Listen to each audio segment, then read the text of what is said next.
રેલવેની એલસીબીની ટીમે દિલ્હીથી એર્નાકુલમ સુપરફાસ્ટ એક્સપ્રેસ ટ્રેનના મલાના ક્રીમ ચરસનો જથ્થો લઈ જનાર 3ને રેલવે એલસીબીની ટીમે ઝડપી પાડ્યા હતા. રેલવે એલસીબીની ટીમ પીઆઈ તરુણ પટેલ અને પીએસઆઈ રવિરાજસિંહ જાડેજાના માર્ગદર્શન હેઠળ પેટ્રોલિંગમાં હતી ત્યારે પોલીસ હેડ કોન્સ્ટેબલ પૃથ્વીરાજસિંહ પ્રવીણસિંહને મળેલી બાતમીના આધારે દિલ્હીથી એર્નાકુલમ સુપરફાસ્ટ એક્સપ્રેસ ટ્રેનમાં મલાના ક્રીમ ચરસનો જથ્થો કેટલાક લોકો બેઠા હોવાની માહિતી મળતા સુરત ખાતે ટ્રેન આવતા રેલવે એલસીબીની ટીમે તપાસ કરી ટ્રેનમાંથી મૂળ યુપી બક્સાનું અને હાલ મુંબઈ ખાતે રહેતા પંકજસિંહ ધર્મરાજસિંહ, બીજો મૂળ મહારાષ્ટ્રના સાંગલીનો અને હાલ મુંબઈ ખાતે રહેતા ગીતેશ સુરેશ મોટેકટ અને ત્રીજો મુંબઈના સાંતાક્રુઝ ખાતે રહેતા સાહિલ દિલીપ સાઠલિયાને ઝડપી પાડી પોલીસે તેઓ પાસેથી મલાના ક્રીમ ચરસનો 2.30 લાખનો જથ્થો તથા મોબાઈલ સહિત 2.50 લાખની મત્તા કબજે કરી કાર્યવાહી હાથ ધરી હતી. ગઈકાલ સાંજે એર્નાકુલમ એક્સપ્રેસમાં કોઈ કેફી પદાર્થ સાથે ઇસમો ટ્રાવેલ કરી રહ્યા છે એવી માહિતી વડોદરા યુનિટના પશ્ચિમ રેલવે વડોદરા યુનિટના એલસીબી બ્રાન્ચ જે સુરતની શાખા છે એમના કર્મચારીઓને માહિતી મળેલી, જે આધારે તેઓ ટ્રેન ચેક કરતાં વડોદરાથી સુરત તરફ આવતા હતા. તે દરમિયાન જે માહિતી મળેલી તે મુજબના જે ઇસમો છે એ ઇસમો મળી આવેલ અને એમને ચેક કરતાં તેમની પાસેથી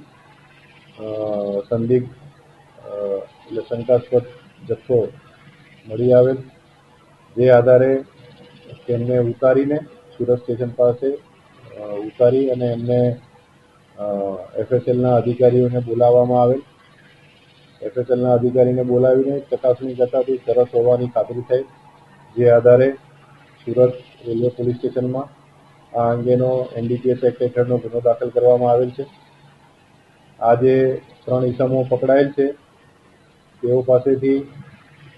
930 ગ્રામ જેટલો ચરસનો જથ્થો મળી આવેલ છે, જેની કિંમત આશરે 2,30,000 જેટલી છે. આ 3 ઇસમો છે એ મુંબઈ મહારાષ્ટ્રના રહેવાસી છે અને અલગ અલગ વ્યવસાય કરે છે. એક મોલમાં નોકરી કરે છે, એક ઇસમ છે એ એની પોતાની બેગની દુકાન છે અને ત્રીજો ઇસમ છે એ પણ નોકરી કરે છે, પ્રાઇવેટ નોકરીઓ કરે છે અને આ લોકો હરવા ફરવા માટે થઈને હિમાચલ પ્રદેશ, વૈષ્ણોદેવી તેમજ મનાલી ફરવા ગયેલા. ત્યાંથી આ જથ્થો આવનાર હોળી ધૂળેટીના તહેવાર નિમિત્તે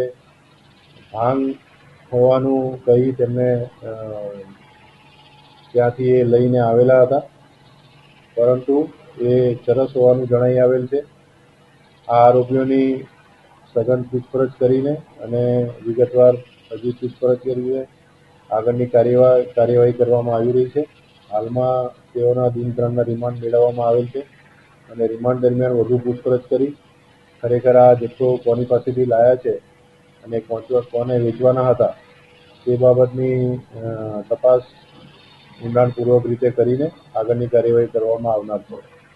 સર, આ 3 આરોપી જે છે એ શા માટે આ કામમાં પડ્યા છે? અત્યારે જે પ્રાથમિક પૂછપરછ છે તેમાં એવું જણાવેલ છે કે તેઓ હોળી અને ધૂળેટીના તહેવાર નિમિત્તે મિત્રો સાથે આનું સેવન કરવા માટે લઈ આવેલા છે તેવું જણાવે છે, પણ એ આરોપી છે, જેથી હવે વધુ પૂછપરછ કરીને સાચું કારણ જાણવાનો પ્રયત્ન કરી રહેલા છે.